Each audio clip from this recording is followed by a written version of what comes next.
Bible గ్రంథంలో పాత నిబంధన గ్రంథంలో మనం గమనించినట్లయితే కొన్ని ప్రొఫెటిక్ బుక్స్ ఉన్నాయండి, ప్రవచన గ్రంథాలు అని పిలుస్తూ ఉంటారు. ఈ ప్రవచన గ్రంథాలు ఏంటి అని ఆలోచిస్తే దేవుడు తన ప్రవక్తలను నిలబెట్టుకొని ప్రవక్తలకు ఇచ్చిన ప్రత్యక్షత. దేవుడు పాత నిబంధన కాలంలో తన ప్రజలతో నేరుగా మాట్లాడేవారు కాదు, ప్రవక్తల ద్వారా మాట్లాడుతూ వచ్చారు.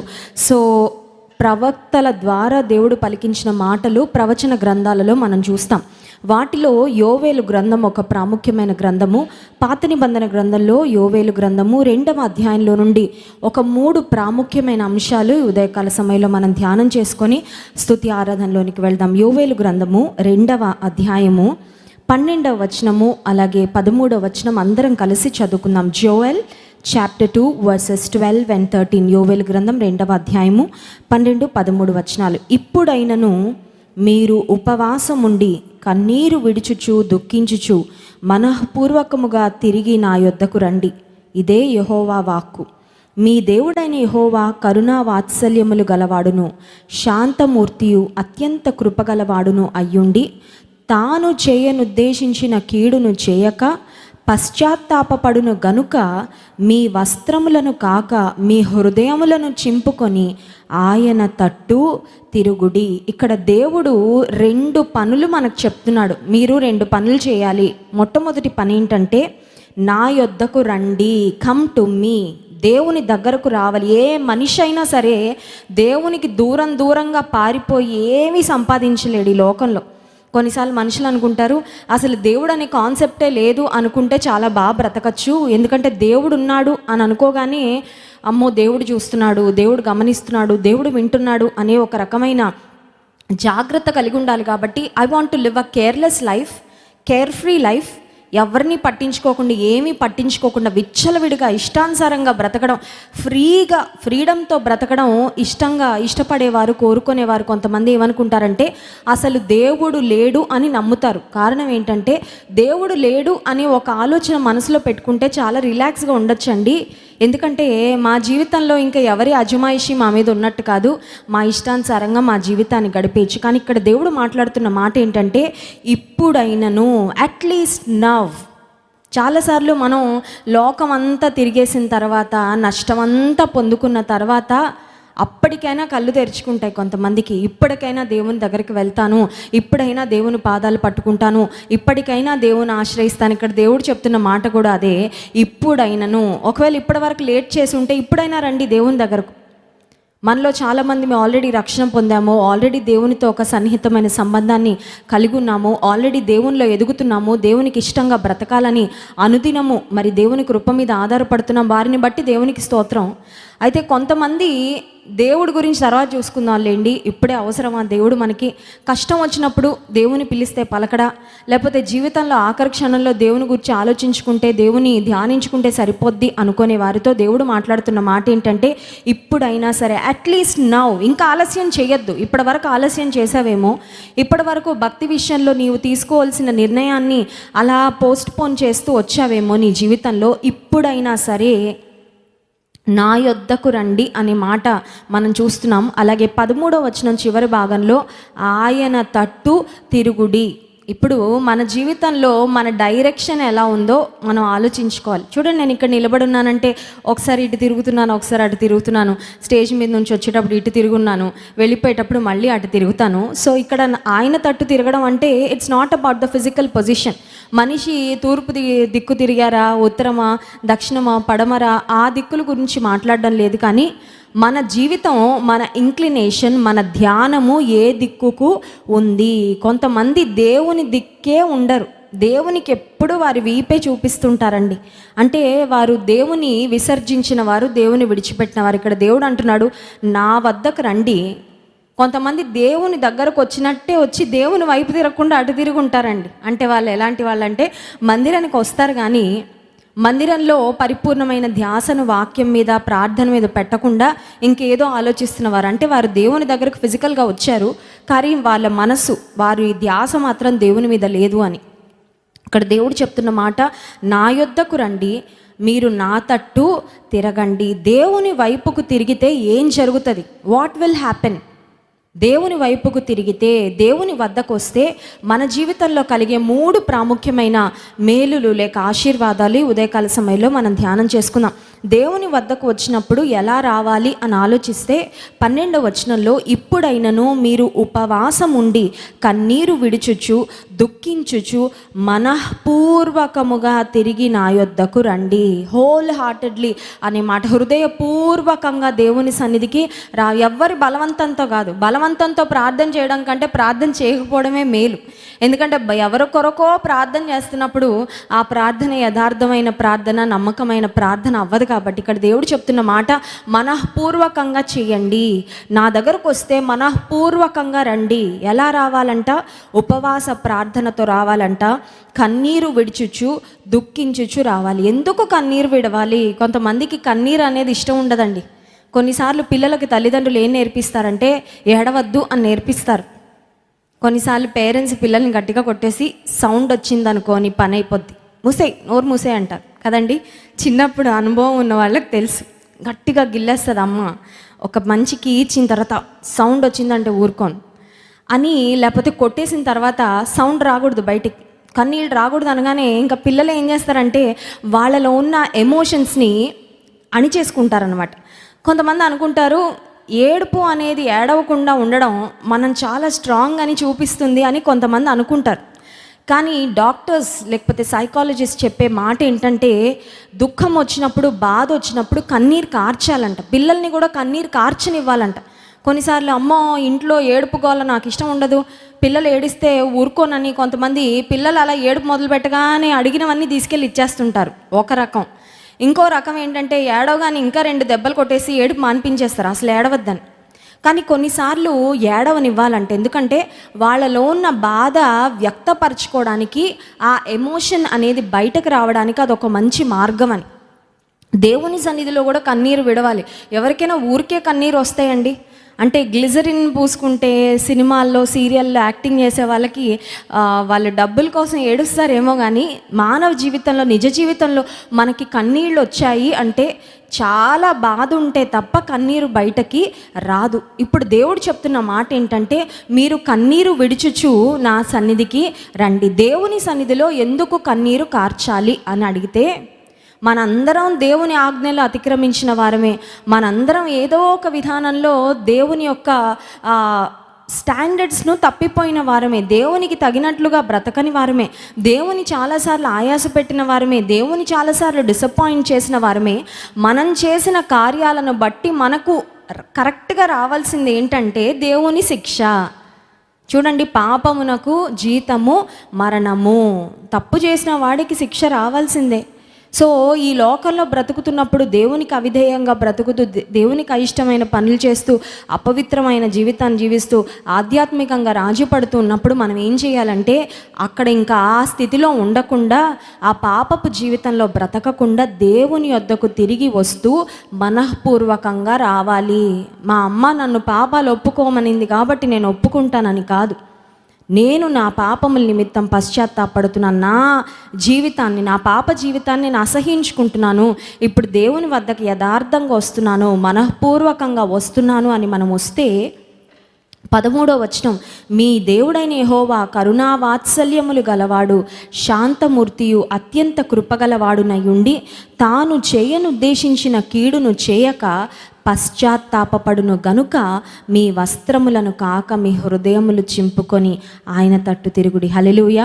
ఆ మాట చదివితే చాలా టచ్చింగ్గా ఉందండి. ఆఖరు మాట, మీ వస్త్రములను కాదు చింపుకోవాల్సింది, మీ హృదయాలను చింపుకోండి. కొంతమంది పైకి ఏదో ఏడ్చినట్టే ఉంటారు, ప్రార్థన చేసినట్టే ఉంటారు, కానీ హృదయంలో నుంచి ఆ ప్రార్థన రాకపోతే ఉపయోగం లేదు. ఇక్కడ దేవుడు చెప్తున్న మాట, మీ వస్త్రాలు ఏం చింపుకోక్కర్లేదు, మీరు ఎలా ఉన్నారో అలా ఉండండి, బయటకు పర్వాలేదు, కానీ మీ హృదయం మాత్రం మారాలి. విరిగి నలిగిన మనస్సే దేవునికి ఇష్టమైన బలి అని వాక్యంలో మనం చూస్తున్నాం.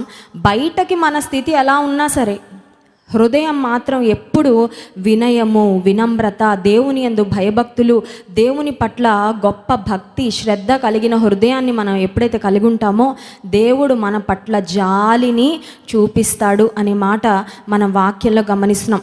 సో ఉపవాస ప్రార్థన ద్వారా, కన్నీటి ప్రార్థన ద్వారా ఏమి సంపాదించుకుంటాము అంటే, దేవుడు చేయనుద్దేశించిన కీడును చేయక పశ్చాత్తాపపడును. బైబిల్ గ్రంథంలో దేవుడు మనసు మార్చుకున్న సందర్భం ఒకటి ఉందండి. దేవుడు మనసు మార్చుకుంటాడా? దేవుడు మనసు మార్చుకోవడానికి ఆయన మనిషా? చూడండి, మనం కొన్నిసార్లు మన మనసు క్షణానికి ఒకలా పనిచేస్తుంటుంది. ఒక్కొక్కసారి కొంతమందికి స్థిమితమైన మనసు ఉండదు. కొన్నిసార్లు మనుషుల యొక్క స్వభావంలో కూడా ఒక స్థిమితం ఉండదు. అప్పటికప్పుడే మారిపోతూ ఉంటారు. అప్పుడే ప్రేమగా ఉంటారు, అప్పుడే ద్వేషిస్తూ ఉంటారు, అప్పుడే స్నేహితుల్లా ఉంటారు, అప్పుడే శత్రువుల్లా అయిపోతుంటారు.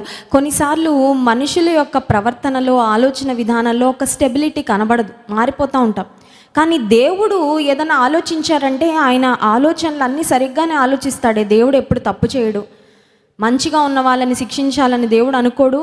అన్యాయస్తులను ఆశీర్వదించేసి పరలోకానికి చేర్చాలని కూడా దేవుడు అనుకోడు. ఎందుకంటే ఆయన ప్రేమ కలిగిన వాడు, అట్ ద సేమ్ టైం ఆయన న్యాయవంతుడు కూడా.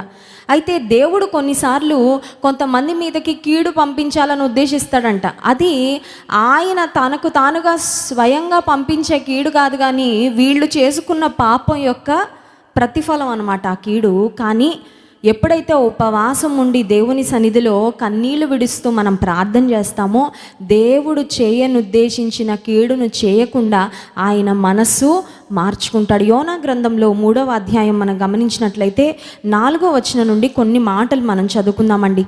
యోనా గ్రంథము 3వ అధ్యాయము 4వ వచనం. యోనా పట్టణములో ఒక దిన ప్రయాణం అంతా దూరము సంచరించుచు ఇక 40 దినములకు నినివే పట్టణము నాశనమగునని ప్రకటన చేయగా, నినివే పట్టణపు వారు దేవుని యందు విశ్వాసముంచి ఉపవాస దినము చాటించి ఘనులేమి అల్పులేమి అందరూ గోనె పట్ట కట్టుకొనిరి. ఆ సంగతి నినివే రాజునకు వినబడినప్పుడు అతడును తన సింహాసనము మీద నుండి దిగి తన రాజవస్త్రములు తీసి గోనె పట్ట కట్టుకొని బూడిదలో కూర్చుండెను. నినివే ప్రజల మీదకి దేవుని కోపం, దేవుని ఉగ్రత రాబోతుందని దేవుడు యోనా అనే ప్రవక్తను పంపించాడు. నువ్వు వెళ్ళి చెప్పాలి నినివే కంటే. ఈరోజు మనం యోనా గురించి మాట్లాడుకోబోవడం లేదు, నినివే ప్రజల గురించి మాట్లాడుకోబోతున్నాం.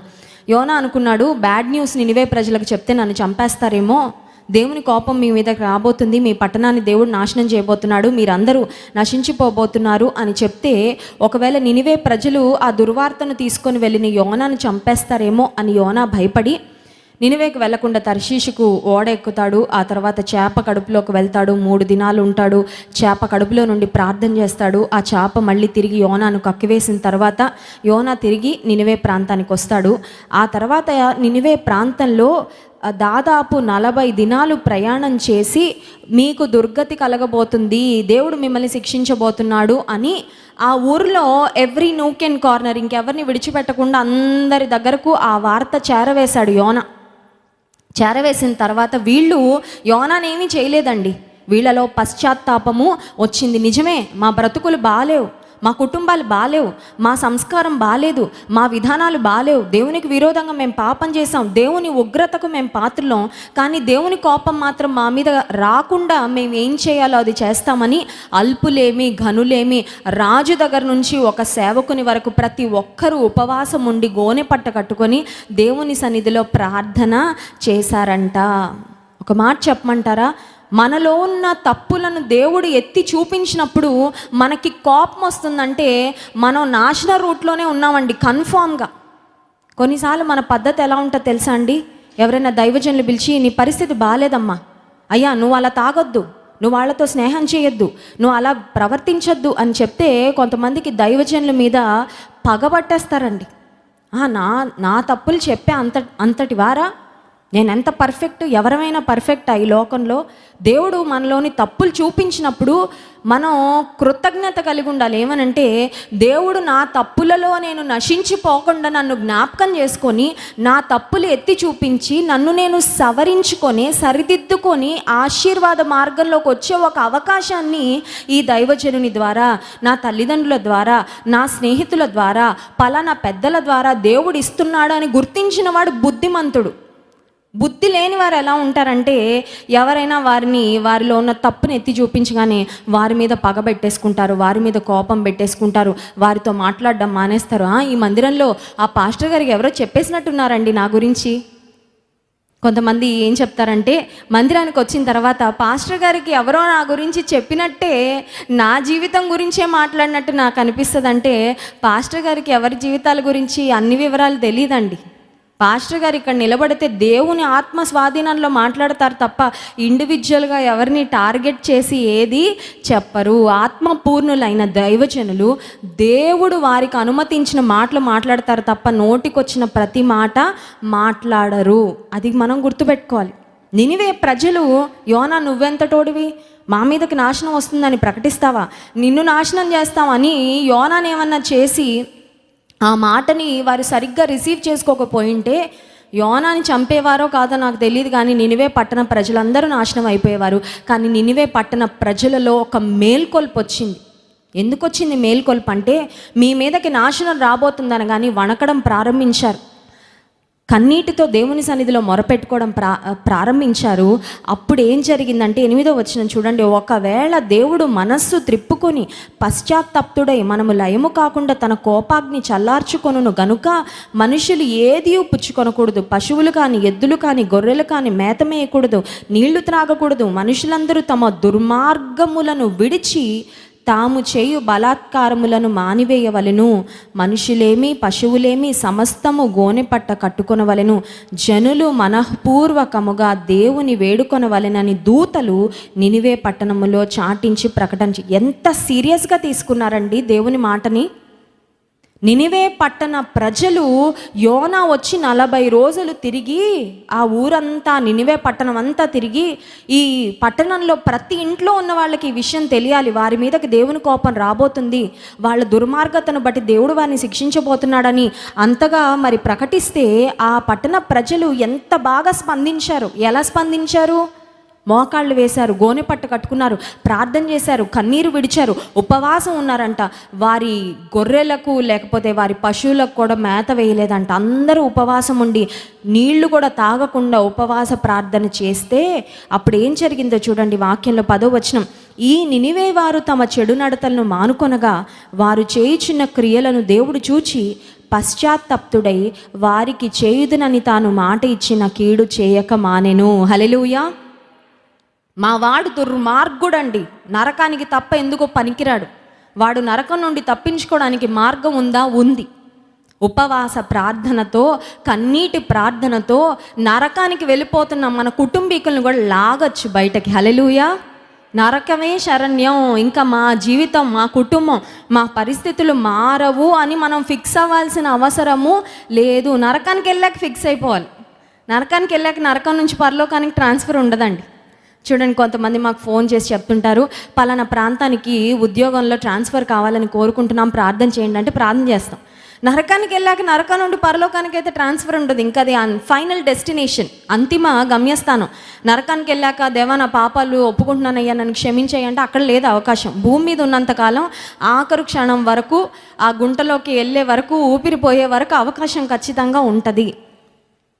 నీ జీవితంలో దేవుడు నీకు ఉన్నంతకాలం, దేవుడు మనకి సమీపంగా ఉన్నంతకాలం మనం ఏది ఫిక్స్ అక్కర్లేదు. నేను ఇంక ఈ పాపంలోనే చనిపోతానేమో, ఈ బంధకాల్లోనే నా జీవితం నాశనం అయిపోద్దేమో, మా వాడు ఇంకా మారకుండా నరకానికి వెళ్ళిపోతాడేమో, నా భర్త ఒక తాగుబోతుగా బ్రతికి చనిపోయి నరకానికి వెళ్ళిపోతాడేమో అని బాధపడాల్సిన అవసరము లేదు.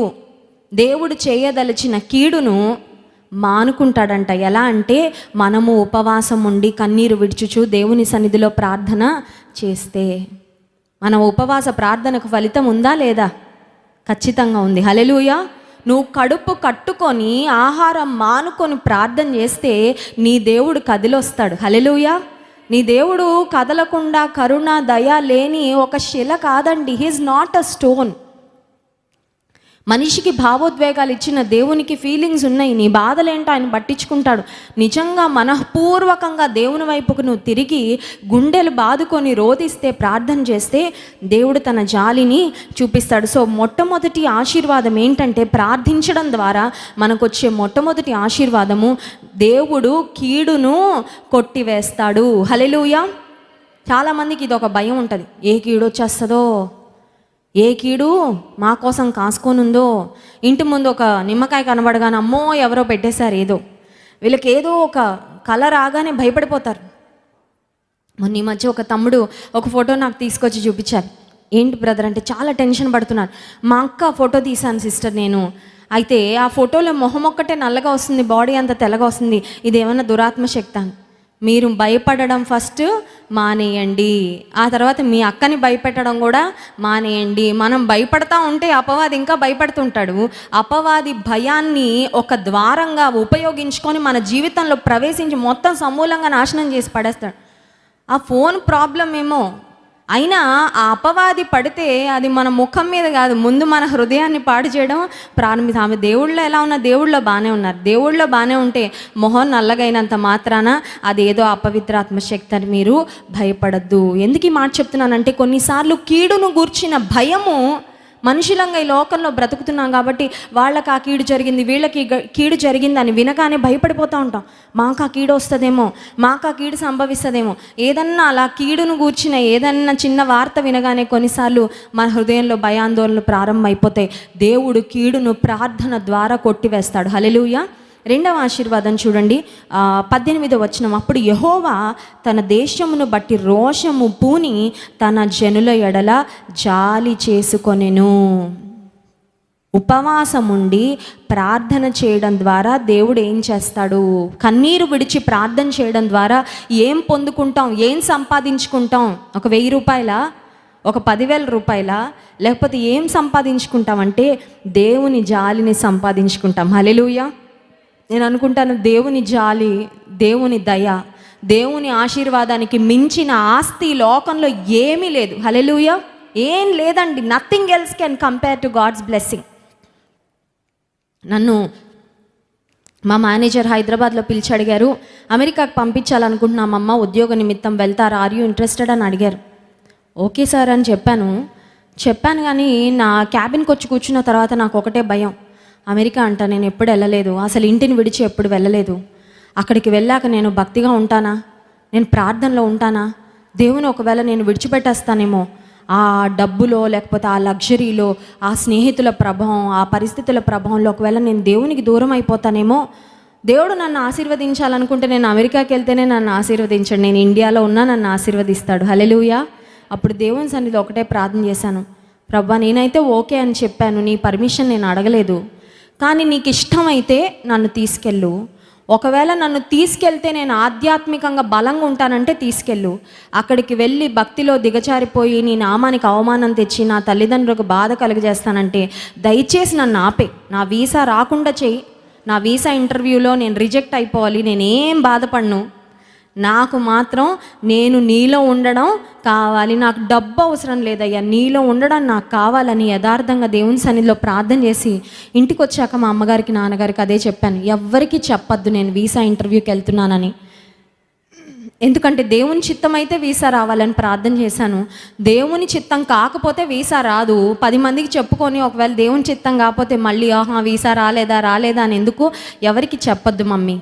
దేవుని చిత్తం అయితే వచ్చాక అందరికీ చెప్దాము.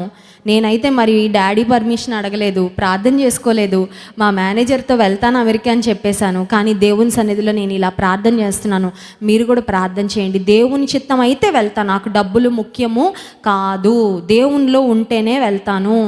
అమెరికాకి వెళ్ళి ఎవరినో ప్రేమించుకొని పెళ్లి చేసుకుంటానంటే నన్ను తీసుకెళ్ళద్దు ప్రభువా, నీ చిత్తంలో నా వివాహం జరగాలి, నీ చిత్తంలో నేను ఉండాలి, మంచి సాక్ష్య జీవితాన్ని కలిగి ఉండాలి, నా భక్తిని నేను కాపాడుకోవాలి. ఇండియాలో ఉన్నప్పుడు నేను నీ సేవలో వాడబడుతున్నాను, అమెరికాకి వెళ్ళాక కూడా నీ సేవలో వాడబడాలి. ఇవన్నీ నువ్వు నెరవేరుస్తావంటే తీసుకెళ్ళు, లేకపోతే నన్ను ఇక్కడే ఉంచేయి అని చెప్పానండి దేవునికి. ఎందుకంటే దేవుని దయ, దేవుని కృప, దేవుని ఆశీర్వాదానికి మించిన ఆస్తి లోకంలో ఏ డబ్బు మనకి ఇవ్వలేదు. హల్లెలూయా. ఇక్కడ ప్రార్థన చేయడం ద్వారా ఏం సంపాదించుకుంటాం అంటే దేవుని జాలిని సంపాదించుకుంటాం. ఏ తల్లైనా ప్రార్థన చేశారా, ప్రభువా నీ జాలి నా ఇంటి మీద, నీ కరుణ ఉంచయ్యా, నీ దీవెన ఉంచు ప్రభా, ఇదిగో నా బిడ్డలు నీ చేతిలో పెడుతున్నాను, నా గృహాన్ని నీ చేతులకు అప్పగిస్తున్నాను, నీ జాలి మాపై కుమ్మరించు అని ఎప్పుడైనా ప్రార్థన చేశామా? చాలాసార్లు మనం ఏదో భౌతిక సంబంధమైన అవసరాల కొరకు ప్రార్థన చేస్తాం. మంచి ఆరోగ్యం ఈ ప్రభా, లేకపోతే పరీక్షల్లో మంచి సఫలత ఇవ్వు నాయన, మంచి ఉద్యోగం ఈ ప్రభా. భౌతిక సంబంధమైన విషయాలు అన్నిటి కొరకు అడుగుతున్నాం, మంచిదే, అవన్నీ అడగడం కూడా అవసరమే. బట్ వాటితో పాటు నీ దయను మాపై ఉంచు, నీ జాలిని మాపై ఉంచు, నీ కృపను మా మీద కుమ్మరించు, నీ ఆశీర్వాదం మాకు దయచేయి అనే ఆధ్యాత్మిక ఆశీర్వాదాల కొరకైనా తాపత్రయం. ఇక్కడ దేవుని వాక్యం సెలవిస్తుంది, మనం ఎప్పుడైతే ఉపవాసం ఉండి ప్రార్థన చేస్తామో, కన్నీరు విడుస్తామో, దేవుని వైపుకు తిరుగుతామో, దేవుని తట్టుకు మళ్ళుతామో, దేవుని జాలి మన మీద కుమ్మరించబడుతుంది. మూడో విషయం చెప్పి నేను ముగిస్తాను. దేవుని వైపుకు తిరిగి ప్రార్థన చేస్తే, మన చెడు నడతలను విడిచి పశ్చాత్తాపపడితే దేవుడు ఏం చేస్తారంటే, 3వ వచనం చూడండి, దేశమా 21వ వచనం, యోవేలు గ్రంథం 2వ అధ్యాయము 21వ వచనం, దేశమా భయపడక సంతోషించి గంతులు వేయుము, యెహోవా గొప్ప కార్యములు చేసెను. ఈ మాట అందరికీ చాలా ఇష్టం అండి. భయపడద్దు అంటే బా ఎంత ధైర్యంగా ఉంటుంది, సంతోషపడు అంటే బా ఏదో గుడ్ న్యూస్, గంతులు వేయి అంటే దేవుడు ఏదో గొప్ప కార్యం చేస్తాడు. కానీ ఈ ఆశీర్వాదం రావాలంటే ఇందాక 12, 13 వచనాల్లో ఏం చదివామో ముందు అది చేయాలి.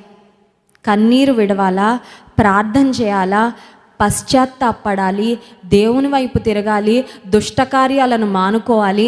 ఇవన్నీ చేస్తే దేవుడిస్తున్నాడు వాగ్దానం, దేశమా భయపడక సంతోషించి గంతులు వేయుము, దేవుడు నీ పట్ల గొప్ప కార్యములు చేసెను. గొప్ప కార్యాలు చేయాలని కోరుకుంటున్నాం, భయము నుండి విడుదల పొందాలని కోరుకుంటున్నాం, దేవుని యొక్క ఆశీర్వాదాలు స్వతంత్రించుకోవాలని కోరుకుంటున్నాం.